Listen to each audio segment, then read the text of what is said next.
Yeah, so moving on, slightly lower than Philly, we got the team that swept them in the playoffs, the Boston Celtics. If you missed the playoffs, I think you didn't know who was coming up next. Yeah, it is Boston, and I feel like we spoke about it when we reviewed the bubble. This team is very good, and they're just They're missing set for very the small future. pieces. Yeah, they're set for the future. They got their star players.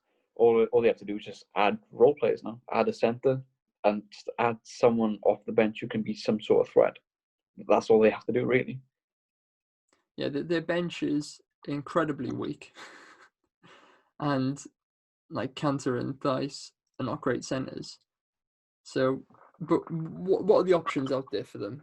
Who can they bring in to make this team better? It's a tough one.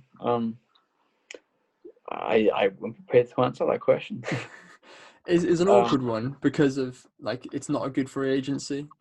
yeah, I mean Drummond is available, and I saw they were interested in him, but I don't know. They don't have the cap space to sign him, so it would have to be some sort of sign and trade, where maybe they give Gordon Hayward to the Cavs. But I don't know why the Cavs would be interested in that sort of deal.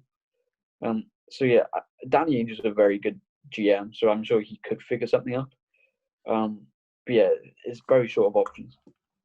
There's a lot of rumors of Hayward moving. There's a lot of teams seem to be interested in signing Gordon Hayward, so that could Or be an trading for option.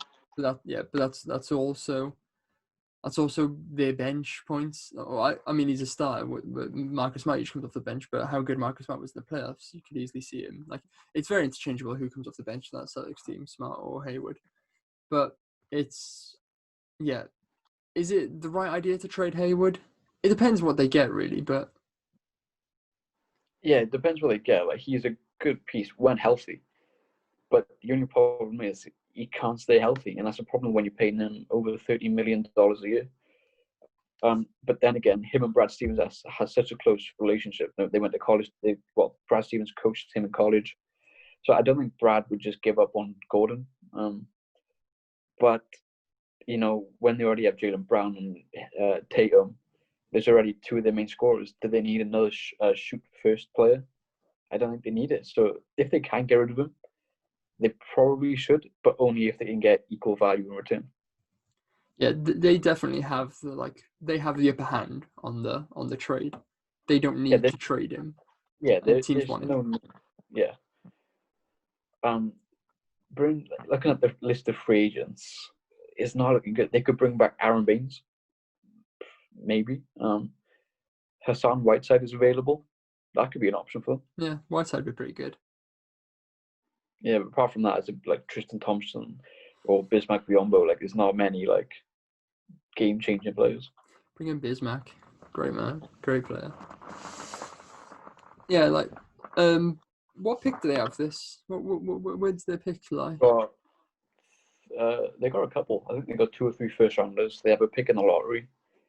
So they got options. They could trade those picks for players. What do you think their options are with their picks? Then what players should they be looking out for? Definitely a point guard. Definitely a backup point guard because Brad Wanamaker, yeah, he did decent in the playoffs. He's 30, 31, not quite good enough. Kemba's 30. So I think they need to start preparing for the future at point guard. And this class is pretty decent at point guard. You could wait till the back end of the second round and still get a good point guard. It really does depend on what Boston needs. Do they want another shoot first player like Cole Anthony? I don't think he'd be a good fit. Or a more defensive pass first point guard like Trey Jones. The options are there. There's so many there's all kinds of point guards available in this draft. So it depends on what they want. Yeah, if they've got two picks, you'd be looking like maybe bringing a center and a point guard. Yeah, again, this is a good center class as well. Like, not many. You have James Wiseman high in the draft and Okongwu, but apart from that, the other centers are all slated to go around late first, early second. So they probably can afford to wait on a center, or they could just trade up. They got the picks to trade up. Who knows? If they get Okongwu, I hope you're very sad. I'd be very sad. I'd be gutted. Yeah, I was gonna say trading up for a Congo probably might probably might be a good idea for you saying how deep like the point guard, like the amount of good point guards there are, or like decent point guards. So it might be a good idea to trade up. I saw like a spoiler. I don't really rate Wiseman that highly, and I saw something that the Hornets were looking to trade up for him, which was a massive yikes Yeah, for me. I saw that. I saw it was like the deal. They'd give up pick 3 and their first round pick next year to trade to number 1. First of all, why would you trade up for a center? Because Wiseman could very well be there at 3. Yeah, Also, if you don't get Wiseman, you get a Conley, in my opinion, who's a better fit. He's a better team center. But then again, Wiseman does have the highest ceiling. But then you could just he could be an Anthony Davis, or he could just be a Whiteside. way too weak. Way too weak. I'm not a fan. Could be proven wrong, but from what I've seen with him in college, not a big fan. And obviously, Boston drafted many players last season, but in the first round, they got Romeo Langford. What obviously didn't play much this season, played like small minutes in the playoffs. What do you make of Langford, and what do you think his ceiling is? Coming out of high school, I really liked him. I thought he was a really good player. But unfortunately, he played his full college season with a broken thumb, I think. Then came to the NBA and was basically injured for the whole season. He had little spurts of playing 2 weeks here, 2 weeks there. But you can never get a consistent run. And when you're with a team who wants to win a championship, they can't afford to just wait around on a young player. But hopefully he can stay healthy because he can be a decent player one day.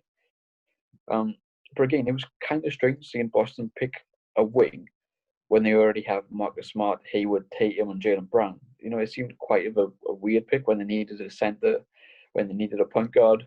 So it was a bit of a weird one. Yeah, most of my knowledge last year came from 2K, pretty much. Before we bought the NBA League Pass, and I was literally only watching OKC games. But so yeah, I was really confused about Romeo Langford because on 2K I'd play against him sometimes on a my league save, and he'd be draining like 30-foot 3-pointers, like highly contested, and I'd be like, who's this guy? Like, who's got? And then I'd play another save, a different save, and he'd be like, he couldn't shoot the 3. Then he'd come to the league, and he very much couldn't shoot the 3, and I was very confused to what sort of weird glitch I had on 2K where he didn't miss a 3. Yeah, I think in real life, his shot was just mainly affected by his thumb. It's been broken for about 2 years now, so he just needs to get healthy. That's the main thing for him. So it's all pretty clear and cut with Boston. They have a great team, great youngsters. Run it back. Try and draft well, and you'll have another good season. What do you think their ceiling is for this season? Considering how unpredictable the East is, the finals, they could very well make the finals. I definitely wouldn't write them off. Yeah, I can see them making conference finals definitely again next year. But like you said, with that game against the Heat, like if you don't come up against that incredible Bam Adebayo performance and how well Jimmy Butler played in some of those games, they probably, and if they just kept like their consistency, like they could have easily been in the finals against the Lakers over the Heat. Yeah. Good team. Run it back. Yeah.